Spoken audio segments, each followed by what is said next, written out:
be real. Like what our world needs is not more fake people pretending their way through life. What our world needs is people who are getting realigned to a greater vision and then finding a path to live that out. So if you're like, I'm in real estate for all the wrong reasons, great. Get out of real estate and go find something for the right reasons. You will thrive.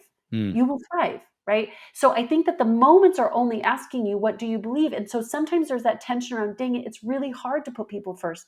I know, but do you believe it enough to let the tension refine you? Because guess what? Then you will make people first. Welcome to Rethink Real Estate. My name is Ben Brady, and this is a real estate podcast aimed to deliver sales strategies, marketing tips, and business insights from industry experts and myself to build a listing-focused business for the future. Let's get into it. Well, everybody, we're back on another episode of Rethink Real Estate with our growth coach. So if you were uncomfortable at our previous episode with Julia, okay, you may want to wait until the next episode comes out about just some skill set stuff that's easy to deal with versus the jungle gym of life that we talk about with Julia. Yes, jungle gym. I love it. Is that a thing? So, Jungle gym's a thing in the US, right? totally. Okay. Like, Yeah. I'm sure you'd love to take your 5 children to a jungle gym and just let them go nuts. Yeah, that's what we do just to run up the energy for sure. Let's go. That's actually a good leading question that's got nothing to do with what we're talking about today. How do you disperse the energy of 5 kids? Now, I know Roxy's a small little baby, but everybody else? No, I don't have that answer. Nope. Thanks. I don't. I really sometimes, this is the way that I get through the day, is you just show no sign of weakness. Like you never really let your kids know that you have no idea what you're doing, that you're losing control. Like you just stay above the water at all costs. They can smell fear. Totally. You're like, there's no blood in the water. You're like, ah, like, oh my gosh. So the wonderful thing about this is for those that don't know, Calista and I don't have any children. Julia's made up in the world for us by making sure that she has extra. It's so beautiful. You're welcome. There you go. Today, a topic that I wanted to go into, Julia, that we sort of have spoken about for a long time. And maybe in the beginning of this is that people won't really understand what we're talking about here. But the title of today's session is going to be From, Not For. So a great example of a topic that you and I had to discuss in the very early stages of our growth coach journey is, and the awareness journey is kind of what I call it, is that, Ben, do it from significance, not for significance. Now, we're yet to do an episode on Enneagram and the types of people that there are in the Enneagram types and all of those different stuff. But if I was to reflect on who I was in the past and previous situations before this work, a lot of things were done in the dimensions of it was for significance or for attention or for these different things that things would do. But coming at it from an angle of from a place because I already know that I am significant was this whole other thing that in the beginning, it was another one of those moments where I'm like, what are you saying? What are you talking about? Until we really gave good examples. Yeah. Yeah. I mean, I think so. If we're even going to kind of say, what do we talk about? What we're talking about from, not for. So much of this is our motivation, right? So like, I think that most of us are extremely unclear about our motivation behind why we do what we do. And so most of us don't even need to know that until the results that we're getting are no longer sustainable, right? Like this is not a conversation that most people have when the going is good, right? Like last year, most people weren't calling me from a growth coaching perspective in real estate because they weren't quote unquote making enough money. Why? Because they were, right? So I don't have a problem and I'm only motivated by pain or pleasure, and most are motivated by pain. So generally you start to unpack this jungle gym of a conversation when the pain is great enough, or you find that your strategy of like your motivation is you're starting to burn out. Yeah. The question for you that you sort of like, I'm thinking about it is that society has taught us that we do things to get the gratification of doing it. It's a complete different pathway to think about it from this angle. Yeah. It's almost confusing in the beginning. Yeah. Well, it's counterintuitive, right? It's almost like if we're looking at Maslow's hierarchy, right? Maslow is a guy who basically tried to put on paper our our basic human needs, right? And what he says is that once we have a certain baseline met in each one of these quote unquote departments, then I can kind of graduate to the next need, right? So I have my safety, security, and stability needs, which means, once I have a house, once I have some security, once I have a 9 to 5 job, once I have relationship, right? Like once I actually have just my baseline needs, then I can actually start to engage in relationships. Then I can actually start to accomplish things, and then I can actualize in life. Well, the problem with that approach is most people never get above their survival needs. Why? Hmm. Because they're so focused on that, right? When I have the house, when I have the money, when I'm finally here, then I will be free. Then I will be happy. Then I will be, right? But the problem with those needs is that they're deficiency needs, which means they're never actually designed to give us what we're asking it to give us, right? So can you maybe spell out his name or say it one more time so that people can Google this? Because in your book is where I really got to understand it deeper. I'll be bluntly honest, I didn't get the whole hierarchy, Maslow's hierarchy, prior to your book and Yeah. listening to your book. Yeah. So how do you spell it?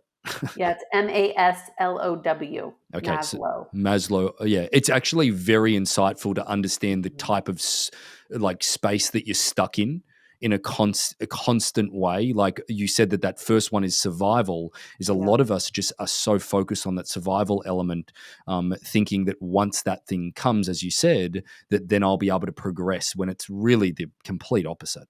And the interesting thing that feeds that narrative is that generally, again, it works until it doesn't, right? Mm, So most of us would say, well, I want a house to feel more at home. Well, then I get a house, and guess what? I feel more at home. You're like, okay, that works. Then you're like, okay, then mm, I'm going to have friends, and friends will make me feel more accepted. And then I get friends and I feel more accepted. And then we go, okay, when I have more money and I can go on vacation and put some in savings, then I'm going to feel more stable. So we'll get those things and then we'll go, oh, check, check, check. But then what happens is now I actually start to ask that thing, the money, the people, the house, the cars, to give me more of it. But the problem is that's not actually what it's designed to do. mm, So now, to your point, I'm actually asking my friends to help me feel more loved. So my relationships are now for love, not from love, right? Or I'm asking my work to help me feel more significant and more powerful and more in control. So now I'm doing things in work for power, for significance, as opposed to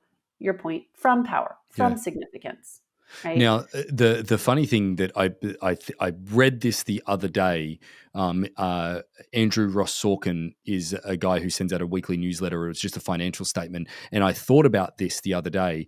Is that you know how the car market was so robust over through COVID. Mm-hmm. It's funny how luxury vehicles, the one thing that was so consistent with that marketplace is people upgrading within their lease. Now they've said that that's based on the fact that the car market was moving so quickly that people could do it and whatever it may be. But I think that I think that when it comes down to it, people were making more money than they ever made over the last number of years. And we all know what we've been through, is that they were searching for something by upgrade. Like they said that the average person upgraded their car twice through the 3 years transition financially. Isn't that a sign of it? Oh, well, here's the interesting thing about it. When you understand the psychology behind Maslow's hierarchy, that's really what it is. It's the mindset, right? So, what happens is, and research has even shown that once I make more than $120,000 a year, right? Once I have the house, the car, the 2.5 kids, I go on X amount of vacations, like anything more than that doesn't make me more happier Hmm. or more fulfilled or more successful, right? Like up until that point, don't get me wrong, you and I both can remember when we were broke and then you started making 70 grand, you're like, whoever said money can't make you happy has never made it, right? Yeah. And then when you make from 70 to even 110, you're like, happier. Yeah, yeah. Like, You said, so you've said it before, and I love it. Is the fact that it's like, well, no, yeah, money does make me more happy if I go from $70 to $100,000. It does yeah, make, yeah, well, it no. works. And Yeah. I even remember, right? Like Travis bought me a car 2 years ago, and I love this car, right? It's a big mommy Chevrolet white. It's gorgeous. And I remember getting in the car and I looked at Trav and I go, whoever said a car can't make you happier has never had the right car, right? So I am not suggesting that there aren't things at a baseline that are going to increase, right, and stimulate our desires, right, to have, to be, to do. The problem is when I go to then get my second car, or to Yep. your point, I upgrade my lease or I'm flying in a nicer jet, or I need another deal, or when I get there, then I'll be happier. There's actually a plateau moment that all of us have as people, because now we're asking something to give us in return what it wasn't designed to give us. Yeah. That's when you get that pit in your stomach, and you lease up, and you travel more, and you buy more, and you spend more, and you all the things, and you're like, shit, like this is So not that's where cool. your baseline of survival increases to that next extent. That's just how I interpreted it. Is like there's survival, but then you think that you need to survive with all of those niceties that are in life and all of those things that you've upgraded yourself to. That it creates this lack of feeling of freedom because Mhm. your baseline of survival is so much higher, and you think that you're going backwards by not doing or not surviving, so to speak, in the new quality of life that you're ultimately used to. Is that fair? Well, in my mind, the difference in the shift of even like the psychology of this, or why I do growth coaching, right? And it's not just life coaching or business coaching, is that I think that growth is a different game, Mm, right? Like, so in my mind, we're looking at surviving versus thriving, or in theory, our growth needs are actually going to help us actualize in life, which is more of a fulfillment play. Here's where I think Maslow had it wrong. He suggested you can't have one without the next: safety, security, stability, relationships, success, actualization. He suggests you have to have one and then you have space to do the other. mm, The problem with that mindset is that for most of us, have to focus so much on the baselines for so long, right? Because some of us didn't grow up in a safe environment. We didn't grow up with a whole lot of financial security. We didn't have a lot of stability, right? Now we live in a world where you can have a million friends on Instagram, and we've never been lonelier as people. So what happens is I'm so focused on that I never upgrade my mindset. I would like to propose that we actually have to look up. I have to have vision. I have to be so clear on what the best version of me, my visions, my dreams, my all the things that are most important to me in life look like, so I can make decisions from the top down, not the bottom up. So even to your point, I need to learn to live from significance, not for significance, mm. means that I actually have to have a vision or a heightened revelation that I am significant, I am love, I am whatever that is. So I learn how to make my decisions, even if I'm in a scarcity situation, right? Even if more money is going out than is coming in, even if my relationships are falling apart, I can't make decisions based upon where I am. I have to make them based upon where I'm going. Yeah. And that's where I think everything flips.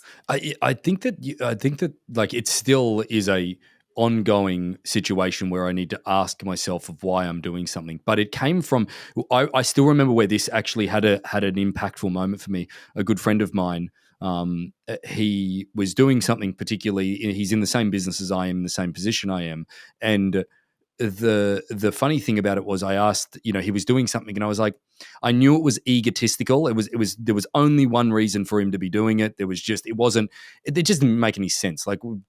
And I just simply asked, like it was one of those coaching moments where you sort of like you're better at coaching somebody else than you are at practicing it yourself. So I was For sort of like, sure. bing, okay, hang on.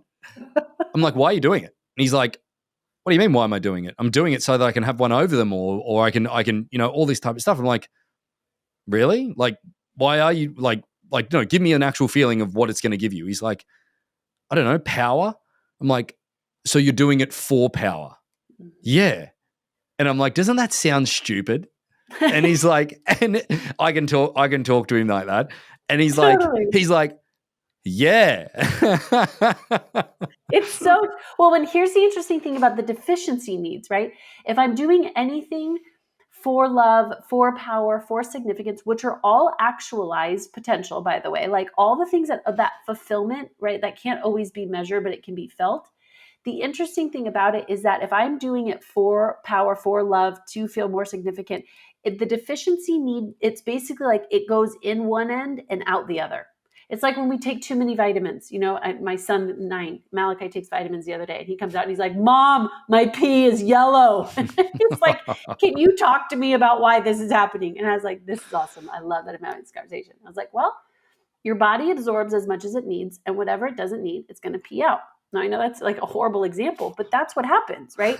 So I'm going to do this for power. And guess what? It gives me power, but then it just kind of like the next day I wake up and what do I need more of? And more Power. power, yeah. I need Yeah. more. So what am I going to go do? I'm going to go attack. I'm going to go drive ego. I'm going to go just make more money. I'm going to go just put whatever that is. And it's going to feed the now. But what happens is now it's not getting me what I want most. Hmm. Because what I want most is to be connected, right? To be in relationships, to honor, to be in significance. What I want most is very different than what I want now. Yeah. And I think that this stems me to this next feeling. And I think it's a really good segue at this point because I'm feeling it now of, well, how do I keep this top of mind? Like that's where I was going to ask you the next question.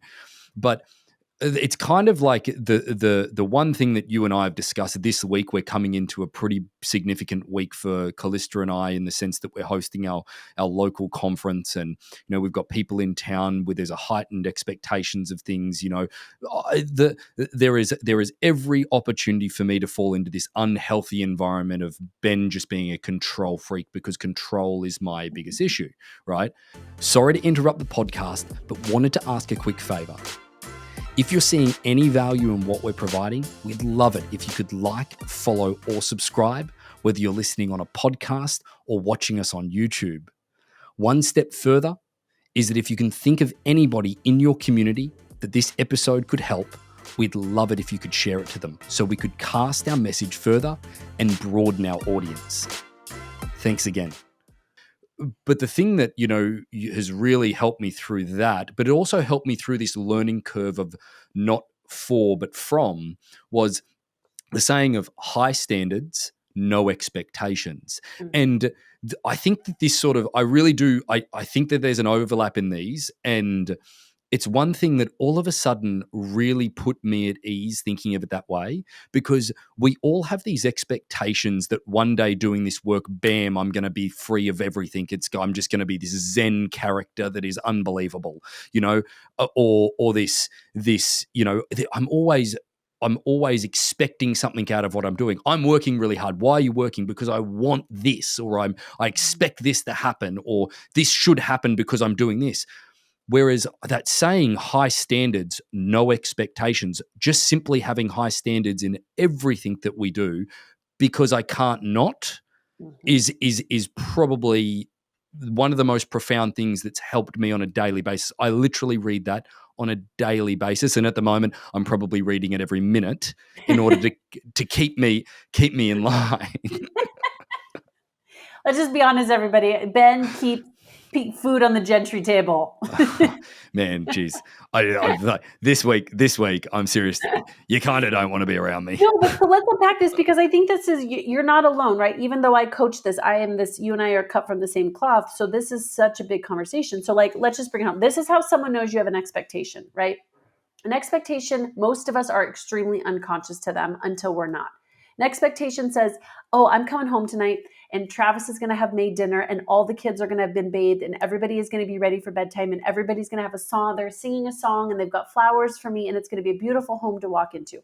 Most of us aren't consciously thinking that until I walk into my house and what's happening. It's sheer chaos. Zion's running around with no pants on. Dinner's not cooked. Travis, actually, his first question is, what's for dinner? After I've already answered Geez.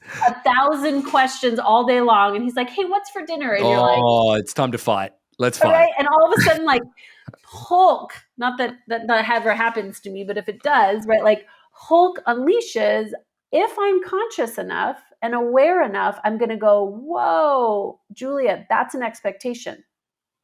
If I have a high standard, which generally is tied to our vision, top of Maslow's hierarchy, our values, right? The soul for our food, our family, our life, our business, like it's the soul, it's our food, right?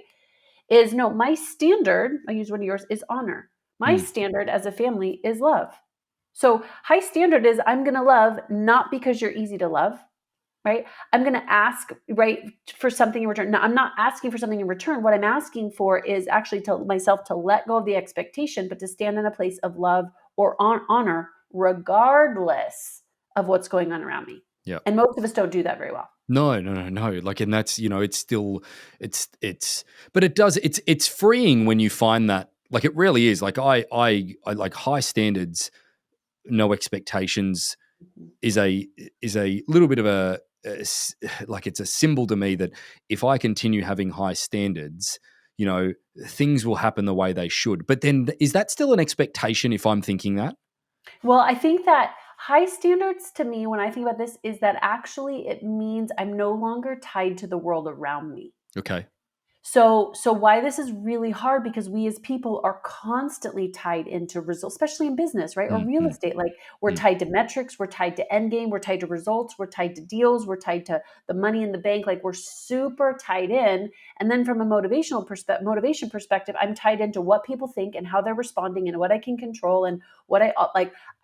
We're hyper tied in. Mm. Well, this is like an upgraded way to live, because now I have an end goal, right? For instance, Amazon, sell everything to everyone. That's 30 years ago.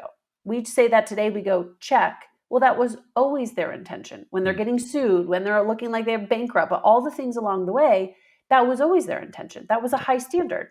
No expectations means I have to let go of the in between. I Yep. have to let go of the moment when someone's not responding the way that I think that they should. I have to let go of the fact that, oh my gosh, 2023 real estate market is changing and there's nothing I can do about it. Let go. What's my end goal Yeah. still? And if my motive is not pure, if my motive is just to be famous, just to be rich, just to be loved by someone else, like, it will fall flat all day long. Yeah. And All that's day why, long. like, the work that you've done with us on our vision, mission, and values is stuff that we come back to, is that, like, even through conversations that you and I have in respect to how we manage the team and things along those lines, we come back to, well, Ben, have you, like, our vision statement is inspiring a better way. Okay. Because again, as arrogant as it probably sounds, is that we really truly believe that we do inspire a better way to do things. And Yep. you ask me all the time, well, hang on a second, did you ask them, like, well, what's a better way to do this? Hmm. Like, if we're really going to live through the vision, the mission and the values here, Totally. and ask them based on our values that we've actually built for the company of excellence, action, ownership, honor, desire, Yep. where, like, give me an idea of where you're using the values in this situation to make a 100%. decision, bring it all the way back to that. And to be honest, like, it's not new. We did it probably 6 months ago. Yeah, it was Yeah. about 6 months ago. And I still struggle with it, to bring it up every Yeah. single day. Like, I For struggle sure. to come, like, I think that I've made a huge turn in the other direction with things like this, like, where I'm asking people, I'm not enabling people by just literally them coming. The reason people come to me so often is because I will always give them an answer. Now, the way to do it now is to, well, what do you think? Explain to me how you got there.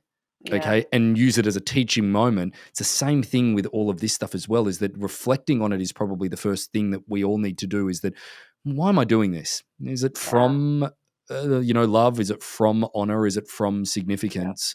Or Yep. is it for those things? Totally. And it's hard. I mean, I think for me, when I have to gut check myself every day, or anytime you and I are in a conversation, yeah, that's like a gut check, because you Mm, start to actually realize I'm executing more often than I'd like to admit, yep. like totally from the wrong spot. Ego, fear, rejection, worry, abandonment, need to please, right? All of these things. And so that's such a huge change up. But here's how you know that you've done it correctly, is that it's sustainable, Yeah.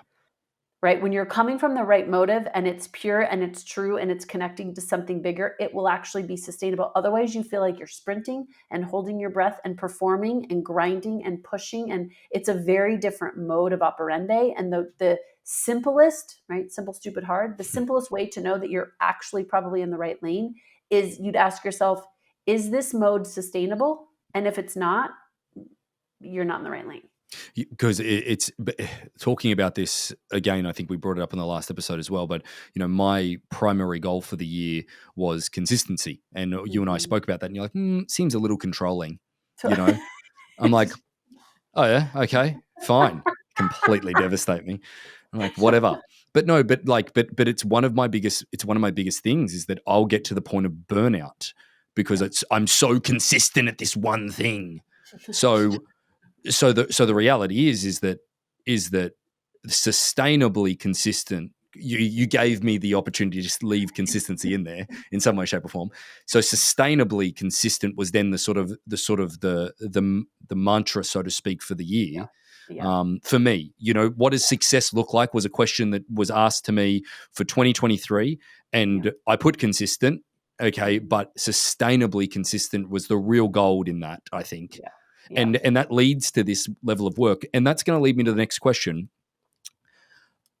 You and I spoke about this the other day, is that I can go through a full day Mhm. and I can get to the end of it and I can turn around and go, oh, didn't even check in with myself there. Just sort of go back. And it's one of those things that, have you ever been in the car driving? You pull up at a place and be like, oh, Oh, how man. many red lights did I go through? Or I don't remember actually putting my indicator on there. Or Totally. And you know what? I'm sober. I'm 17 months sober, and I still do that. So I just need you people to know. just to be Yes, clear though, we're not like you didn't drive intoxicated and not know never. where you were. But Never. it Okay. sounds like that's what it sounds like you were just saying. No, I do this sober, by the way. I still get to places, and you're like, did I do that? Did we Yeah. drive?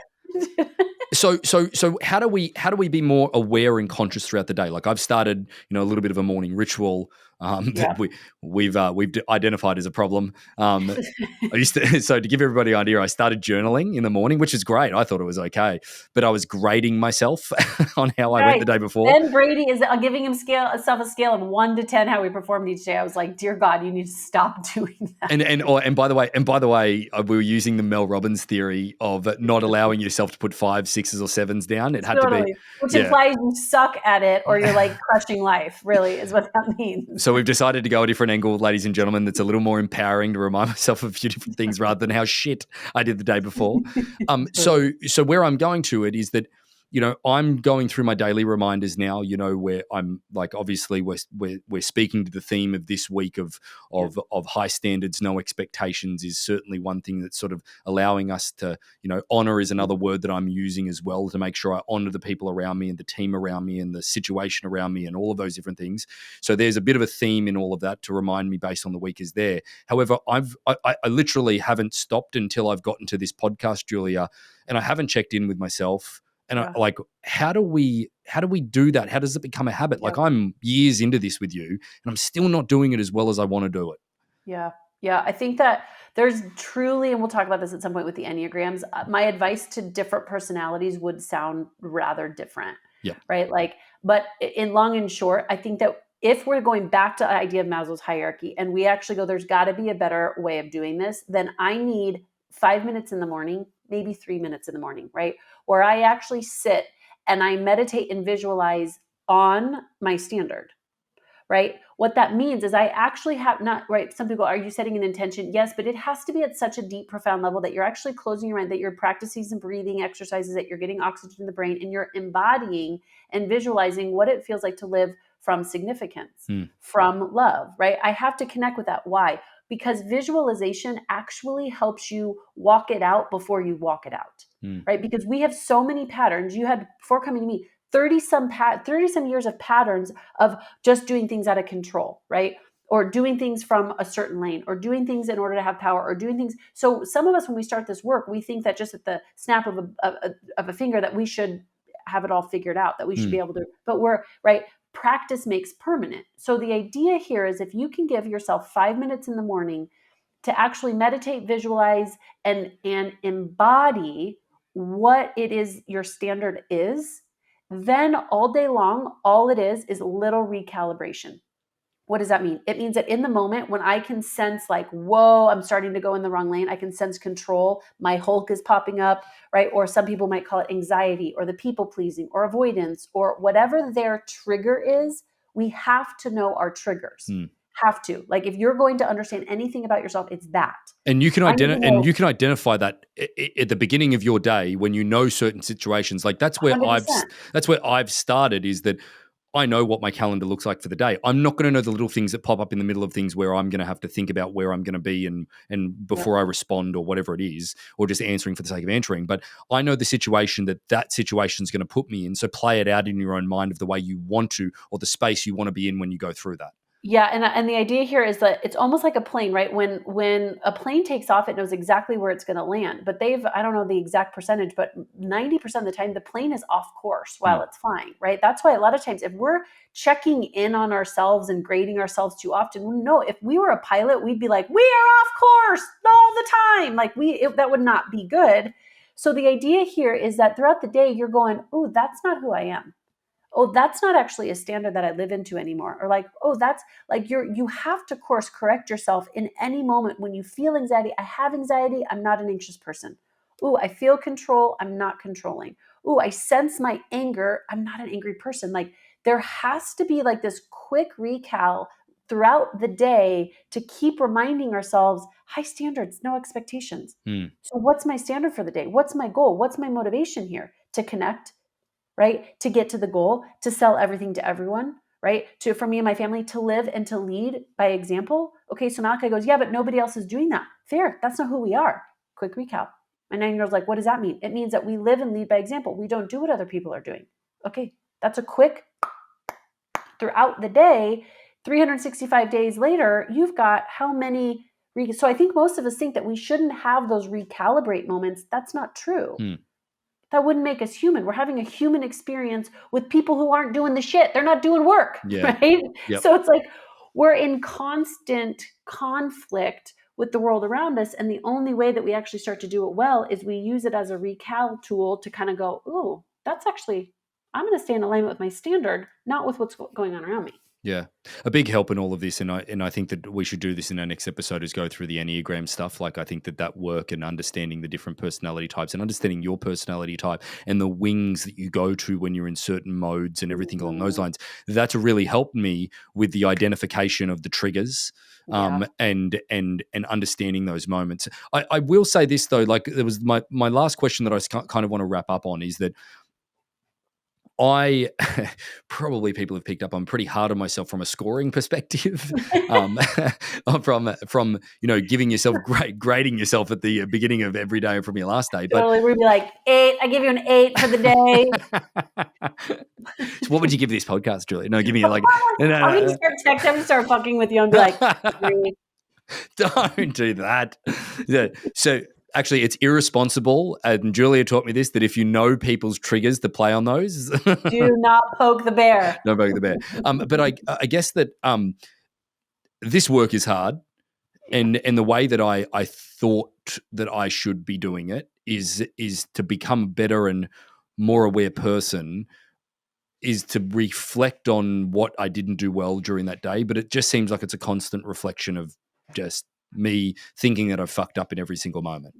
Well, I think for us as people, we are so hard on ourselves, and it just generally feeds into the narrative that will never serve us. And you and I have talked about this. Like we shame ourselves into submission, Mm. right? Like because we think at some level that the pain and that the fear and that the war will serve us, and it doesn't, right? It just doesn't. And I think that part of this is we don't do this work to be perfect people. We do this work to continue to actualize as people, right? And so what that means then is I have to be able to get so in tune with myself that I'm just so clear on who I am really at a core, and I have to be committed to continue to unlearn all day long, because my tendencies as a person is to go back to the familiar hell, go back to control, go back to the addiction, go back to my anger. And so all those moments are each day, I call them freedom moments, Ben. And all they are is just giving me a moment to go, ooh, Julia, what do you believe here? Mm. Do you believe control is the way, or do you actually believe that love is the way? Do you believe that perfectionism is the way, or do you actually believe that progress is better? Like every moment is just asking us, what do you believe? That's so Right? that's so good. That's so good. Asking it like so give an example of what we went through yesterday is that I'm currently going through and putting my presentation together to sit in front of our people and inspire our people. And I felt like I felt a little hollow in some of the stuff, Mhm. and I was filling space to fill space. And some people might be on this listening going, yeah, well, that's what you do. It's like, well, no, you don't have to. And No. as soon as you buy into that, is that like, here's a great example of the belief I had in what I'm going to present at our conference. And this is more speaking for you, Julia, to tell you this is today I had a business plan with some of our business owners, and I couldn't, like, that topic came up. I couldn't not go into that, and I couldn't dive into it in the belief of what it actually instills. And that's when, I was like, oh yeah, I absolutely believe in this stuff. Obviously, it's not just a placeholder to have an answer for a particular time, because I've been definitely guilty of that for a majority of my life, is placeholdering an answer just so I can feel the space. And yeah, and Yeah. it just doesn't hit. Yeah. Well, and I think that that's where most of us are, especially when times change, right? So even if we bring it home back to the real estate market, the market's changing again. There's a little bit of pressures on, the tension's on, right? That moment happens. Someone doesn't respond the way that you think they're. The seller doesn't respond. Your spouse doesn't respond. Like in theory, if we're actually starting to become much more actualized people, it's just the moment asking us, what do you believe? Do you believe that you can make money in any market in real estate? Because that was really easy to say last year. Do you Oh, believe it now? Right? What do you believe? People go, well, people first. Okay, do you believe people first? Right? And part of this is just like, if you go, no, I don't believe it, then great, get out of the business. Like mm, literally go do something for the sake of humanity. Be real. Like what our world needs is not more fake people pretending their way through life. What our world needs is people who are getting realigned to a greater vision and then finding a path to live that out. So if you're like, I'm in real estate for all the wrong reasons, great. Get out of real estate and go find something for the right reasons. You will thrive. mm, You will thrive, right? So I think that the moments are only asking you, what do you believe? And so sometimes there's that tension around, dang it, it's really hard to put people first. I know, but do you believe it enough to let the tension refine you? Because guess what? Then you will make people first, right? So the rub is either there to go get out, stop doing what you're doing and get real, or the rub is there for you to lean in, to do a few more push-ups and to go, I do believe this. I do yeah. believe people matter. I do believe that we can live from freedom. I do believe, okay, lean in. There's an essence of this that, like our auction process is a process within real estate where like we've legitimately multiple times like said to people, like, I mean, so many times, please, that if I'm having to convince you to do this and you don't believe that it is the right way to do it, please don't do it because it will not be successful purely based on your belief and the way that you're going to handle the situation. The process is proven. Yeah, Their belief in that process is the one catalyst of whether it succeeds or it doesn't. totally. And it's funny how I've probably been saying that for the better part of a decade. Yet you bring it, it's the exact same thing in your mental set. 100%. Hmm, And it's so freaking hard. I mean, when it's happening real time, because no one's talking about it either, by hmm. the way. So we're all in our own little lanes doing this by ourselves, thinking we're the only one being asked this question. And so I think that there's a little bit of life in just hearing that one, you're not alone, but two, this is the opportunity to really decide, what do you believe? And will you live from significance or will you live for significance? Will you Yep. live from love or are you going to keep living for love? Right. And the answer to that question, I mean, will create either burnout or sustainability.